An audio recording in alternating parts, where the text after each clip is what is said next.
We're not going to get super deep into this topic, but I do want to highlight a few things about these transformations of the other trigonometric functions. Specifically for the tangent and cotangent functions, there aren't a huge number of features for us to keep track of. Really, the things that we pay attention to most are going to be where the vertical asymptotes move. And then for the secant and cosecant functions, there just aren't that many applications that use those functions, and so it's not worth spending a huge amount of time on them. But it is worth exploring the general concepts to see how the same ideas can be applied to this one. So what do we have? So if we have a tangent or cotangent function, let's say we have y equals a times tangent of b t minus c plus d. All of these various parameters, a, b, c, and d, still impact the function the same way. The language is just slightly different. So for example, this right here still creates a vertical shift. The a value, instead of changing the amplitude, because with the tangent cotangent function there is no amplitude, it's just a stretching factor. And it's still in the vertical direction. The value of b, this also impacts, just as it did before, the period. Now specifically, because the tangent and cotangent functions have a period of pi, the new period is going to be pi over b. For the sine and cosine functions, this was 2 pi over b because the base functions had a period of 2 pi. In this case, because it's pi, it's just pi over b. This right here is still a horizontal shift term.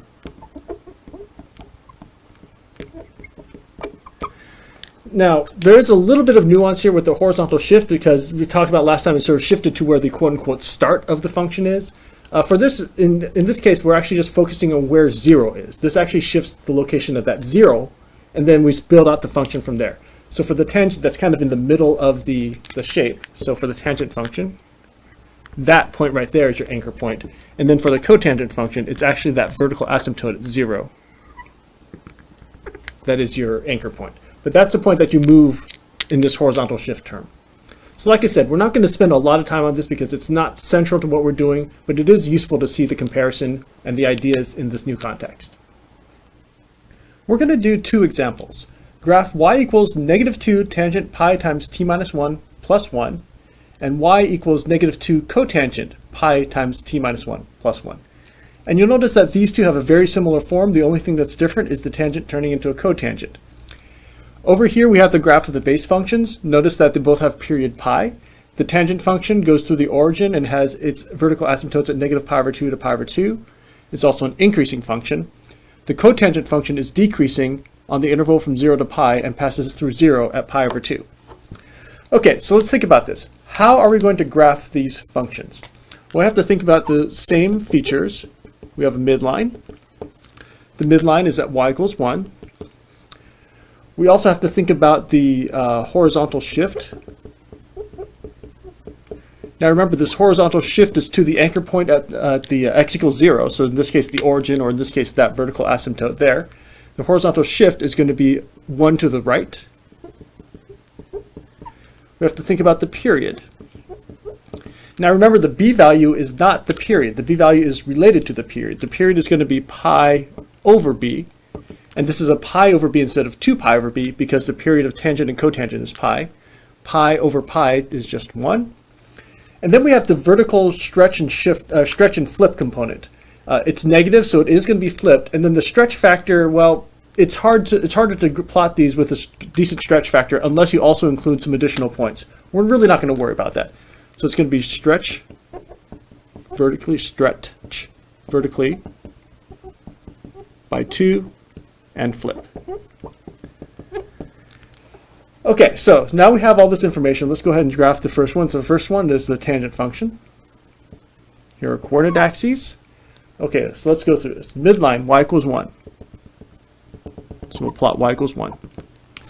We also have the horizontal shift 1 to the right. So that tells us where this anchor point at the origin goes. So it's going to go 1 to the right. And it's going to cross through the y equals 1. That midline has been shifted up. And then to the left and right, we're going to have a half period in each direction. So the period is 1, so a half period is 0.5.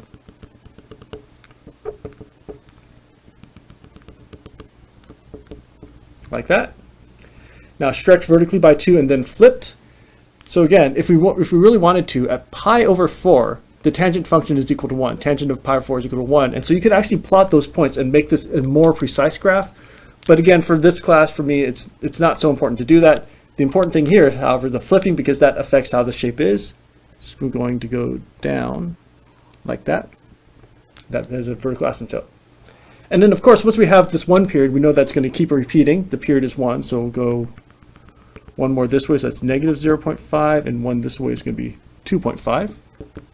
It's going to cross through the midline, and it's going to be decreasing because it's been flipped vertically. All right, so here's the graph of the tangent function. What about the cotangent function? The logic is going to be the same, and the only thing that changes really is the overall shape. So let's go through this again. Midline, y equals 1. What else do we have? We have a horizontal shift 1 to the right, and that corresponds to the x equals 0, which is going to be a vertical asymptote. So we have a vertical asymptote at x equals 1. The period is 1, so the next vertical asymptote will be at 2. And we know that it's going to go through the midline in between those two asymptotes. And in this case, when you flip this vertically, it's going to be an increasing function, so it's going to go up like that. And then, of course, we can use our periodicity to get the repeats of this function.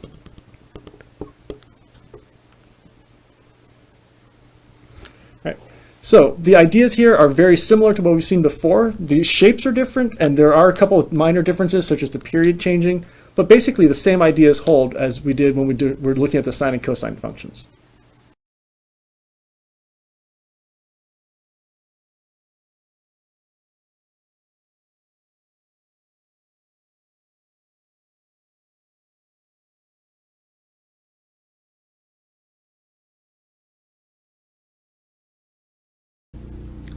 When graphing transformations of the secant and cosecant functions, there's actually a little trick that we can use. It actually goes back to thinking about the graphs of the underlying sine and cosine functions. So you might remember that we had graphed, in this case this is a sine function. If you're graphing the cosecant function, the zeros of the sine function created these vertical asymptotes. And then we took the min and max points and the vertical asymptotes and did this type of shape.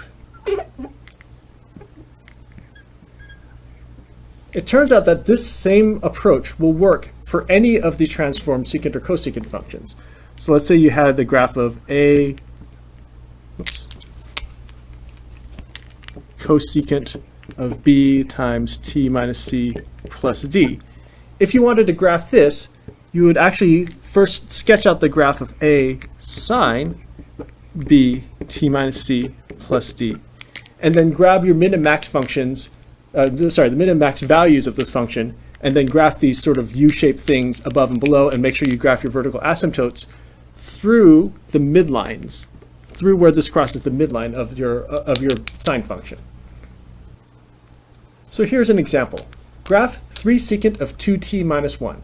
Now, part of the exercise of doing this is to remind you how to graph the cosine function, because the secant part is actually just going to be this thing we do at the end.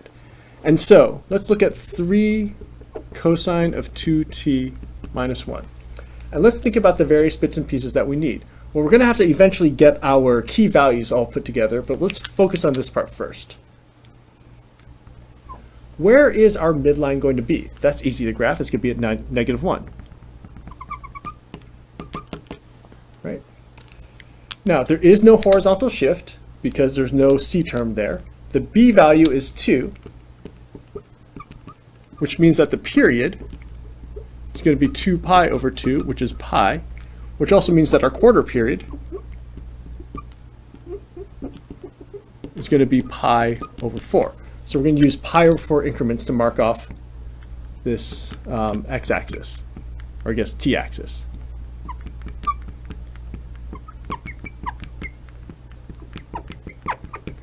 Right. This 3 right here tells us that we're going to have an amplitude of 3, and since it's positive, it's not going to be flipped over. The cosine starts at the top, so that's where we're going to start. If the midline is negative 1 and the amplitude is 3, this is going to be height 2, and then the bottom of this, negative 1 minus 3, is going to be negative 4. And so it's going to be top midline, bottom, midline, top. And that's the pattern that's going to repeat. And we could actually get the coordinates of this. This is the point 0, 2. This is pi over 4, negative 1. This is 2 pi over 4, negative 4, and so on.